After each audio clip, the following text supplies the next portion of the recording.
All right, you guys, Making Meaning book for this week, the last week of April leading into May. All right, it is Sleep Well, Why You Need to Rest by Kathy Feeney.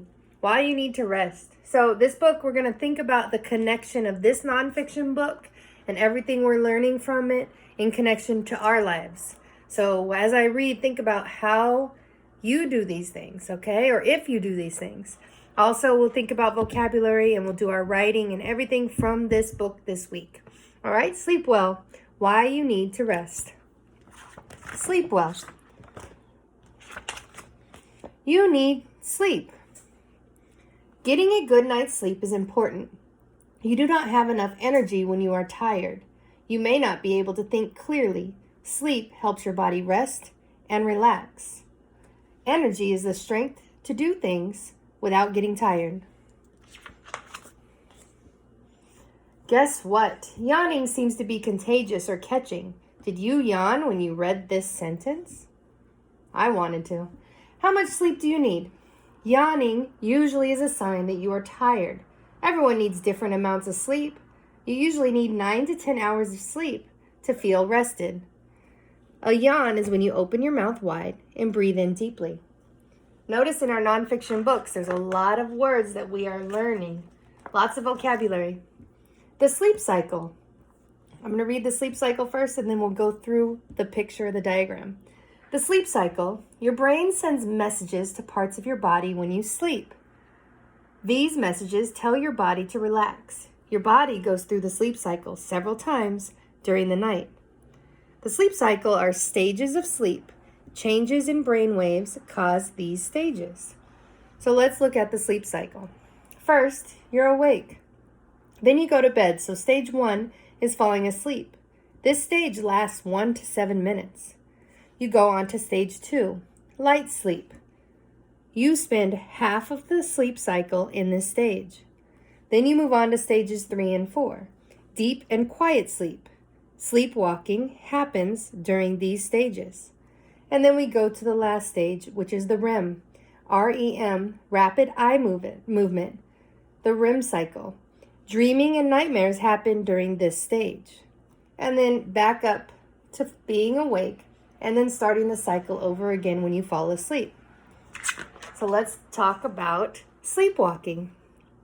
Some people walk during their deep sleep stage. They get up and walk around without waking up. People sometimes sleepwalk with their eyes closed. Other people look like they are awake. But guess what? People usually do not remember sleepwalking when they wake up. Talking in your sleep. Many people talk in their sleep. They often sound like they're talking to another person. People who talk in their sleep seem to be awake.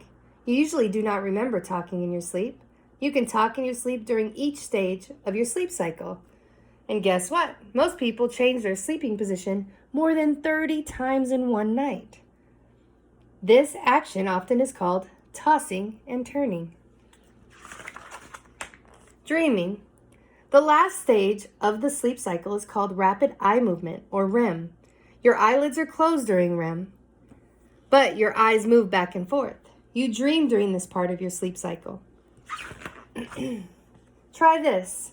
Talk about your nightmares with someone you trust. Remember that nightmares are not real. A nightmare is a bad dream. You may feel scared, angry, or sad when you have a nightmare. You sometimes wake up during nightmares. Nightmares also happen during REM, rapid eye movement stage of sleep. When you cannot sleep, you sometimes may have trouble falling asleep. You may be nervous about a test at school. You cannot relax or fall asleep. Some people have insomnia. They do not get sleep that they need. Doctors usually can help people with insomnia.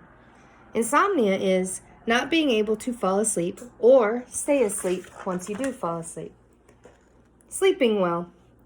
Going to bed at the same time each night helps you sleep well. Waking up at the same time each morning helps your body follow a schedule. You will feel rested and ready for each day when you sleep well. Following that schedule is so important for school days. We'll talk about the hands-on keeping a dream diary at another time. And then you know at the end of a nonfiction book, science book, or any informational text, you have words that you can learn and make sure that you know some vocabulary.